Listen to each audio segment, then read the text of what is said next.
दुनिया में climate change सबब वधंदड़ मौसमी तब्दीलियुनि जे करे थींदड़ तबाहकारियुनि ख़िलाफ़ समाजी अॻवाननि एहतजाजी मुज़ाहिरो कयो। नौजवान माहौलियाती कारकुननि मैडम ख़ानज़ादी कपरी, उरूज फातिमा कामरेड, हसरत कपरी, अमीर अली बलोच, ज़ुल्फ़िकार बलोच ऐं ॿियनि मीडिया सां ॻाल्हाईंदे चयो त सिंध में थींदड़ माहौलियाती तबाही जबलनि वणनि जी कटाई फौरी तौर बंदि कई वञे। वणनि जे ॿेलनि ऐं जंगलात जी कटाई कंदड़नि ख़िलाफ़ क़ानून साज़ी सां गॾोगॾु क़ानूनी कार्रवाई कई वञे। हिननि चयो त वधंदड़ दर्जा हरारत जी रोकथाम लाइ हंगामी बुनियादनि ते नवां ॿेला क़ाइमु कया वञनि ऐं सिंधु दरिया ते ठहंदड़ कैनाल ऐं सिंधु दरिया जा बंदि कयल लंघ खोले मौसमियाती तब्दीलियुनि खे मुंहुं ॾियण जे लाइ एमरजेंसी यूनिट क़ाइमु करे ॿोॾि मुतासिरनि जी बहाली जे लाइ जल्द खां जल्द उपाउ वरिता वञनि। सिंध में 2022 वारी ॿोॾि सबबि मुतासिर थींदड़ हज़ारे माण्हू अॼु बि बेघर आहिनि। संदनि ॿाहिरि कई वञे।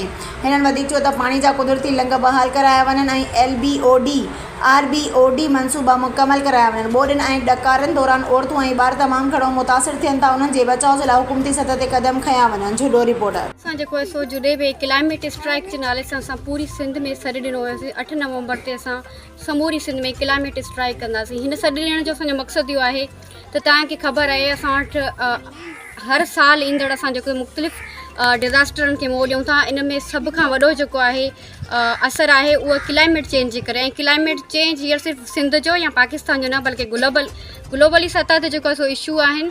ऐं हीअ स्ट्राइक करण जो असांजो मक़सदु हिकिड़ो ॿियो बि अहम मक़सदु आहे जेका COP29 बाकू में थिए पई, लास्ट ईयर दुबई में थी वई हुई। ऐं हिन COP29 में समूरी दुनिया जा वक़्तु ऐं हालात जे मुताबिक़ ईंदियूं रहंदियूं आहिनि, कुदरती रहंदी आहे।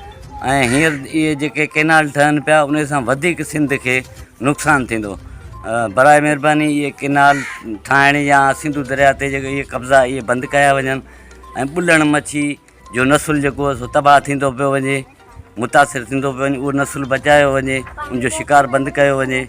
ऐं सिंध धरती ते जेके ही धरती असांजी माउ आहे ऐं ही वणनि जी वाढी ऐं गैर क़ानूनी तरीक़े सां ऐं वण जेके संभाल आहे जेका वणनि जी वाढी जेका थी रही आहे उन्हनि खे वाढियुनि असांखे वाढी जेका असांजी वणनि जी थी रही आहे उहा असांखे नामंज़ूर आहे। ऐं असांजा जेका ही नंढड़ा ॿार आहिनि ऐं असांजो जेको ईंदड़ नसुल आहे उन्हनि लाइ हानिकार आहिनि। ऐं जेको फ़सुलु हुन ते जेको क्लाइमेट चेंज ते जेको असरु थी रहिया आहिनि ऐं असां इन जे दौरान असां ही जेको एहतजाज कयो आहे।